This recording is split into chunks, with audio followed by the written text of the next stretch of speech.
on what made these things go viral? What worked here? Because both of those, they did it, but then they got on television, through social media they got on television, were invited to different talk shows, etc. So they had a huge impact, while they were just 1 or 3 people, or 4 people. I think like being able to have that content, your own content, being able to record like everyone engaging. Yeah. If people see other people engaging with your message, then they're more likely to engage with it as well, because they can see that other people support it and they can see that genuine support. Yes.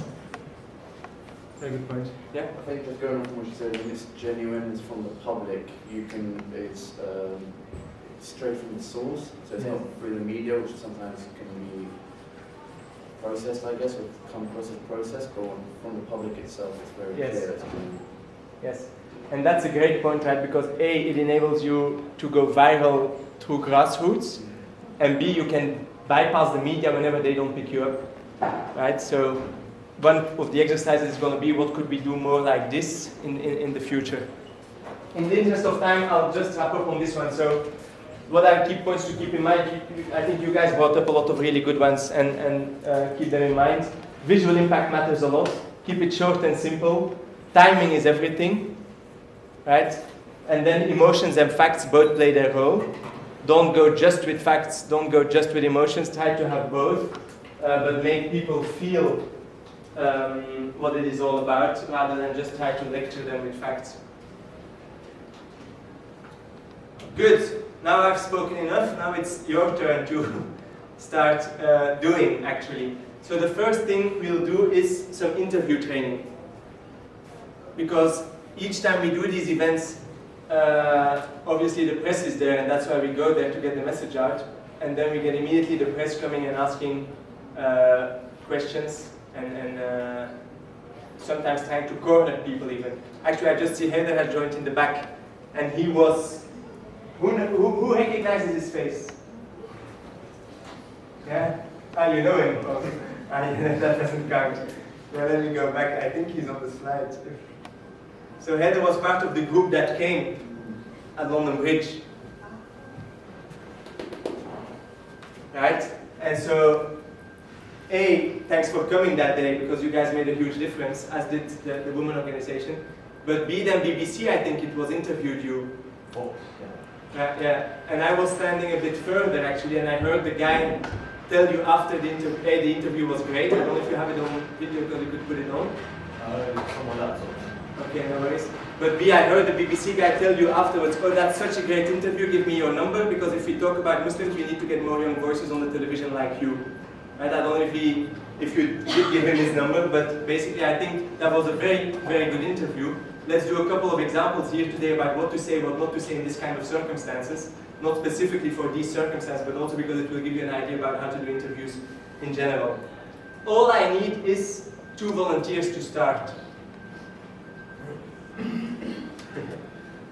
Yeah?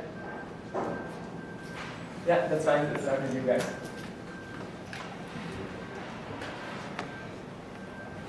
So imagine that there's an attack at Oxford Circus. We're doing the rapid response thing, going out there. So you guys are here with like whatever, 20 Muslims, 2 imams. And the press is there and they're interviewing you. I'm the press. That's the millions of people sitting in their home watching the television, right? Okay, could you give us a short overview of what you're trying, or why you are here today? We're here today just to show support to the victims of this attack and show that there is unity amongst the public and that there's more that unites us in the basis. Great, great. What was good about that? Very short. A, that was very good. Short sentences work.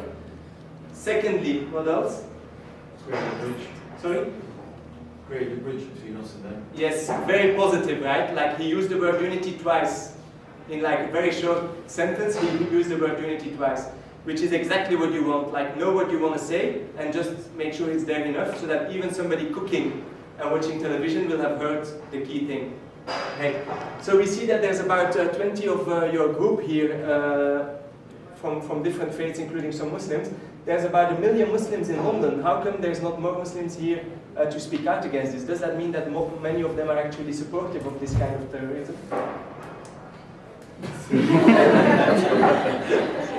No worries.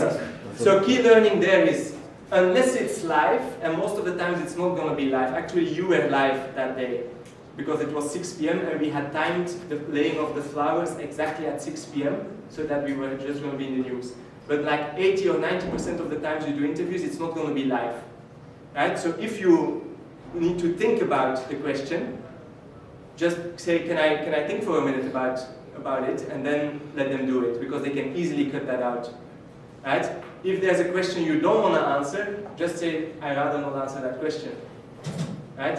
Or actually, even better, if there's a question they ask you and you don't want to answer that question, just say whatever you wanted to say on another question. Bring your own message out again. Actually, that's what David Cameron was a master at, right?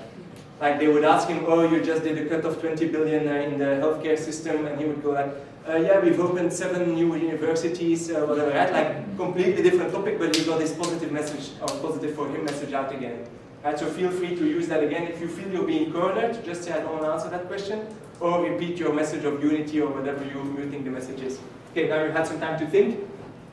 So you're here, 20 of you. There's about 1 million Muslims out there, or I don't know how many. How come there's not more of them? Are they supporting this ideology?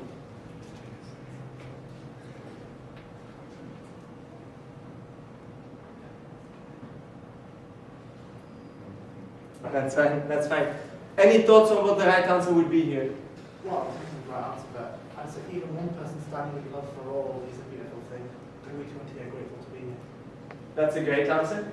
That's a great answer. What else? Maybe let's ask you.